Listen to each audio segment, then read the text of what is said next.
आखिर ब्रह्मा जी ने भगवान श्री कृष्ण की परीक्षा क्यों ली? आइए जानते हैं। ये बात तब की है जब श्री कृष्ण अपने बाल्यावस्था में थे। यानी ये कहानी श्री कृष्ण के बाल्यकाल की है, उनके बचपन की है। उस समय ब्रह्मा जी को पता चला कि भगवान विष्णु स्वयं श्री कृष्ण के रूप में पृथ्वी पर अवतरित हुए हैं। तो उनके मन में श्री कृष्ण के दर्शन करने का विचार आया। वह ब्रह्मलोक से पृथ्वी पर आए और देखा कि अपने सिर पर मोर मुकुट को धारण किए एक बालक गायों और ग्वालों के साथ मिट्टी में खेल रहा है। ये दृश्य देखकर ब्रह्मा जी को विश्वास नहीं कि ये बालक क्या वाकई विष्णु जी का अवतार है। लेकिन बच्चे के चेहरे पर अतुल्य तेज था।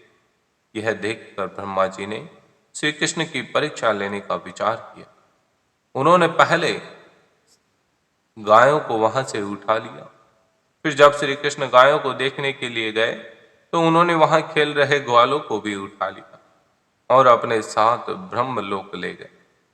जब इसके कुछ देर बाद वह पृथ्वी पर वापस आए तो वहां का माहौल देखकर चौंक गए, क्योंकि जिन बच्चों और गायों को वह अपने साथ ब्रह्मलोक ले गए थे वो तो श्री कृष्ण के साथ पृथ्वी पर ही खेल रहे थे। यह देखकर उन्होंने ध्यान लगाकर ब्रह्मलोक की स्थिति जाननी चाहिए। उन्होंने दिव्य दृष्टि से देखा कि सभी बालक और गायें ब्रह्मलोक में ही हैं।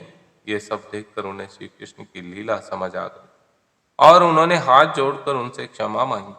साथ ही प्रार्थना की कि प्रभु मुझे अपने असली रूप में दर्शन दे। तब श्री कृष्ण ने ब्रह्मा जी को अपना विराट रूप दिखाया।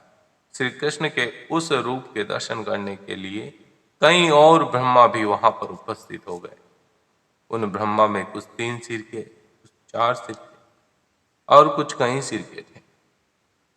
अपने अलावा अन्य ब्रह्मा को देखकर ब्रह्मदेव ने श्री कृष्ण के विराट रूप से पूछा कि प्रभु यह कैसी लीला है आप। इस पर उन्होंने कहा कि हे ब्रह्मदेव, इस जगत में केवल आप ही एक ब्रह्मा नहीं, जगत में कई सारे ब्रह्मांड हैं जहां पर कई सारे ब्रह्मदेव मौजूद हैं और प्रत्येक का अपना अपना कार्य है। ये सुनकर ब्रह्मदेव ने उन्हें शीश झुकाकर नमस्कार किया, प्रणाम किया और पुनः अपने ब्रह्मलोक पहुंच गए।